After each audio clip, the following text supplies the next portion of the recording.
I found my mother's diary detailing her escape from my father, and realized I might be living the same life she fled. My mother, Eleanor, passed away 6 months ago. It wasn't sudden, but it wasn't easy either. She had been sick for a long time, and losing her left a hole in our family that felt impossible to fill. She was the one who held us all together, the quiet force, the one who always had a gentle answer for everything, even when my father was at his worst. She was 63, and in my mind, she deserved 63 more years of peace. My father, Robert, is another story entirely. He's a man who runs on control, not the yelling, throwing things kind of control, but the much quieter, much colder variety that sinks into your bones. He was the kind of father who would critique your report card and then offer a backhanded compliment that left you feeling worse than a straight insult. After Mom died, he became more withdrawn, harder to be around. He wanted everything to remain exactly the same, as if Mom were still there. The same routines, the same meals, the same expectations, but without her warmth to buffer his edges. The real reason I was still living in their large, quiet house 6 months after the funeral was my father. He insisted. He said he couldn't handle the silence alone, and my presence, the presence of his 35-year-old daughter, was non-negotiable. I have a demanding job as a museum curator, and frankly, moving back felt like an interruption to my adult life. But you don't say no to Robert. He makes a request sound like a moral obligation. My own relationship, the one I had with Ben, started to fray almost immediately after I moved back in. Ben is kind, gentle, the opposite of my father. We had been dating seriously for 3 years, talking about marriage. But moving back into the family home meant our dates were shorter, and I was always distracted. He didn't like my father, which was a point of immediate tension. He treats you like a child, Maya. He needs to respect that you're an adult with your own life. I dismissed Ben's concerns, telling him, that's just how Dad is. It's love, just complicated. A few weeks ago, I finally started clearing out Mom's study. It was overwhelming, a library of memories. In a box tucked deep behind a row of encyclopedias, I found it. A small leather-bound book with a tarnished brass clasp. It wasn't labeled diary. It was simply titled The Accounting.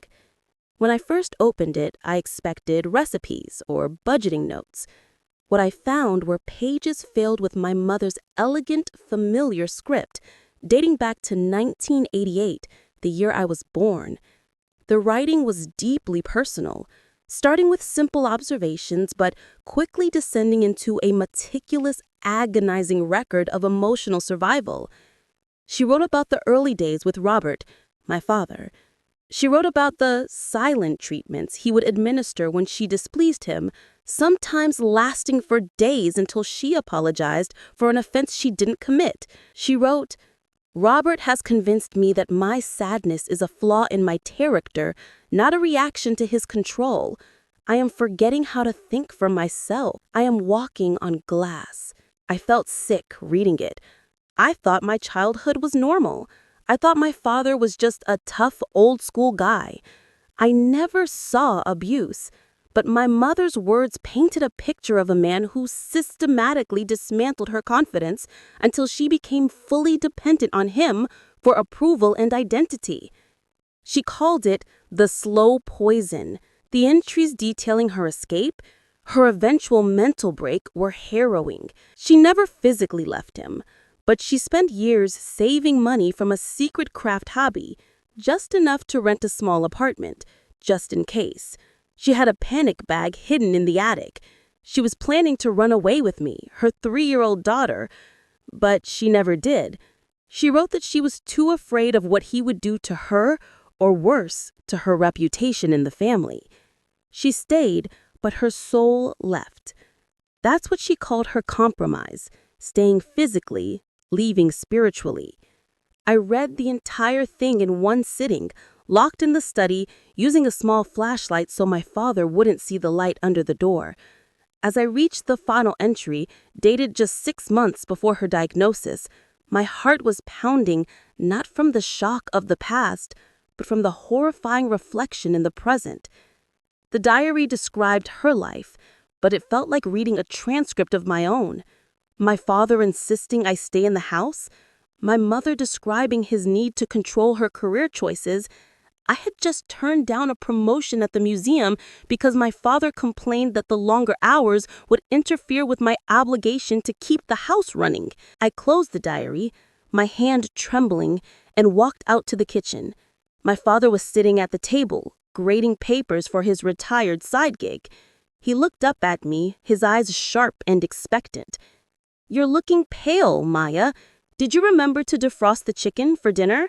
I specifically asked for the rosemary recipe. I stood there, looking at him, seeing not my dependable father, but the architect of my mother's quiet prison. And in that moment, I realized my boyfriend, Ben, had been right all along. I wasn't just living with my father. I was living the same life my mother had fled. And the difference was, I was walking right into it. The moment my father mentioned the rosemary chicken, the diary, the accounting felt like a shield I could finally hold.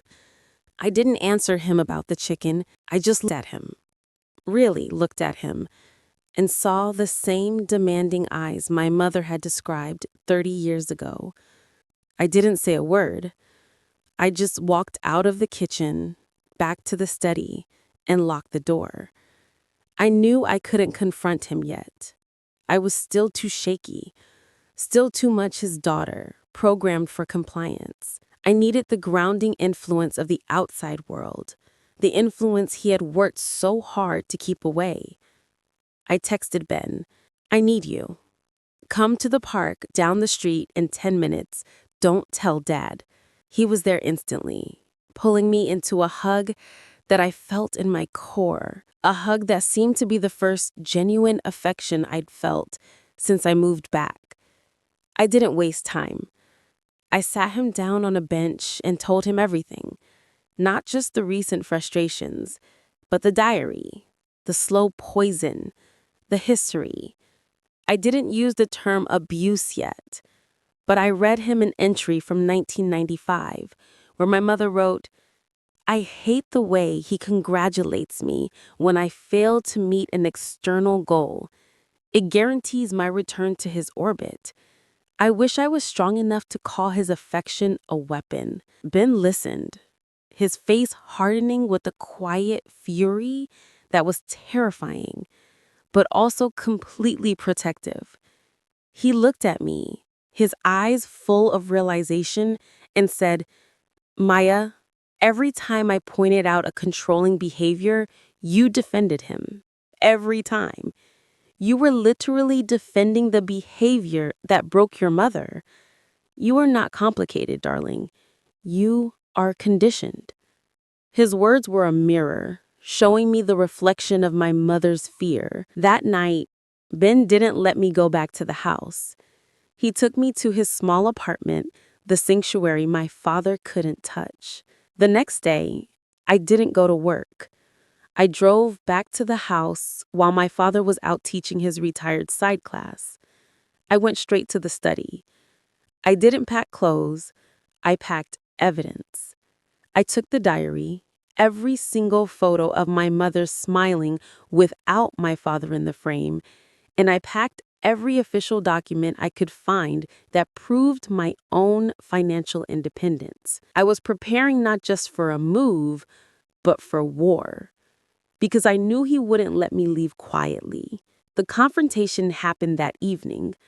I cooked the rosemary chicken, the last thing I would ever do in that kitchen. I made it perfectly. We sat down at the large, silent dining table, bathed in the soft, oppressive light. My father started immediately, not about the chicken, but about Ben. "Ben called the house today, Maya. He was asking if you were all right. That boy is far too dramatic. He lacks discipline. I set my fork down, carefully. Ben is concerned because he knows I haven't been all right, Dad.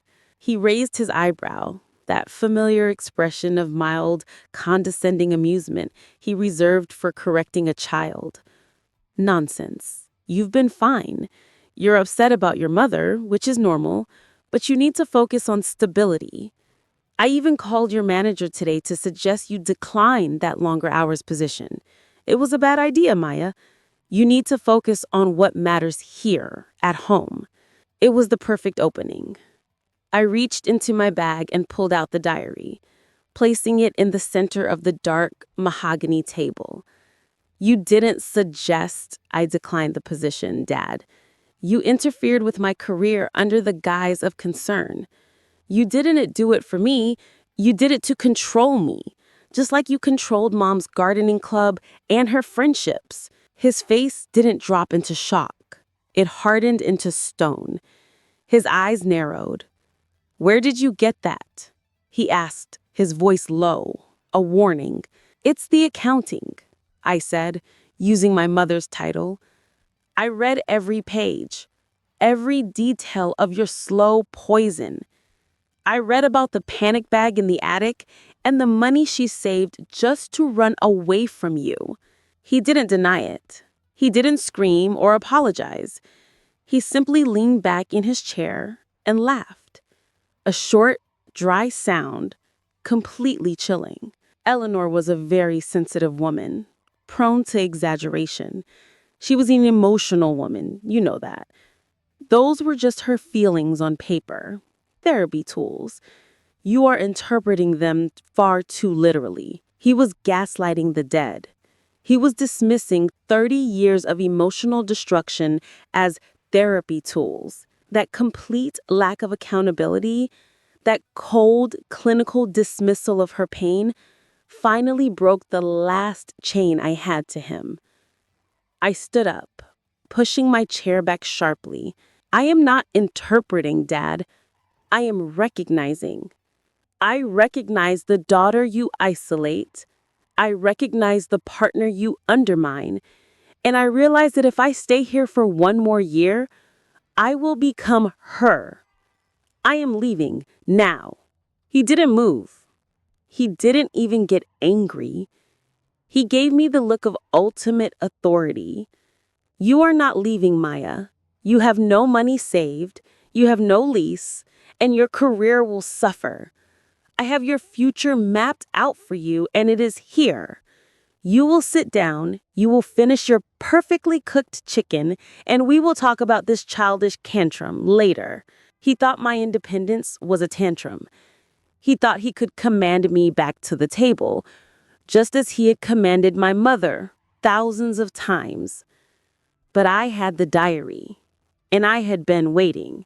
I looked at the rosemary chicken, the symbol of the life he demanded, and I walked out of the room, leaving the father I thought I knew, sitting alone at his perfect, oppressive dining table, knowing his control over me was finally, absolutely finished. I drove straight to Ben's, not looking back, ready to face the painful, free future my mother never got to have. Leaving that dinner table was the single hardest decision I have ever made. But the consequences started before I even reached Ben's apartment. My father didn't just let me go. He started maneuvering immediately, using his control to make my life outside of his house as difficult as possible. The next morning, I received an email from the museum's director saying my recent request to take on fewer responsibilities had been approved, effectively limiting my career growth. He had manipulated the situation one last time, using his connections and his reputation to solidify the decision he had made for me. It was a vicious parting gift. I had to threaten legal action against the museum before they reinstated my full duties, a fight that drained me emotionally and financially. The social fallout was equally brutal. My father wasn't known as a tyrant. He was known as a respectable, heartbroken widower whose sensitive daughter had abandoned him in his time of need. He played the role perfectly. My aunts and uncles called, not to ask if I was okay, but to guilt trip me about leaving him alone. The gaslighting my mother documented extended far beyond our front door. Trying to explain the quiet, psychological abuse of control felt impossible. It sounds petty compared to physical cruelty. How do you explain that a man criticizing your choice of socks is in fact an act of emotional violence? I learned quickly that the most devastating forms of abuse are often the ones the world can't see, and therefore won't believe. I cut off nearly all contact with my extended family. The price of my freedom was an enduring, profound loneliness. The hardest part of the subsequent 6 months wasn't fighting him. It was learning to be free. I had been taught, implicitly, that my worth was tied to my compliance. Every small decision felt monumental. Buying a couch, choosing a neighborhood, even just ordering takeout. I would second-guess myself, hearing my father's critical voice echo in my head, telling me I was making the wrong choice, that I needed his guidance. Ben was incredible. He was patient and supportive, but he also refused to become my new Robert. He wouldn't make the decisions for me. He would just remind me that the choice was mine alone, and that failure was an option, not a catastrophe. He taught me that independence isn't a state of being. It's a constant, scary practice. Ben and I are still together, and yes, we are planning a future. But it is a slow, careful process. We've had to work through the patterns the diary exposed. My tendency to apologize for taking up space, and my expectation that love comes with the hefty price tag of obedience. Our love isn't complicated. My conditioning was. We go to therapy both separately and together, focusing on how to build a partnership that is founded on true equality, not on the inherited dynamic of controller and controlled. The diary is kept in a safety deposit box now, no longer a source of pain, but a reference manual for recognizing the enemy. The house was finally sold a few months ago. My father moved into a retirement community where he quickly started organizing committees and criticizing the landscaping. He found a new arena for control. I haven't spoken to him since I walked out, and I don't plan to. I mourn the father I wish I had, but I refuse to engage with the man he actually is.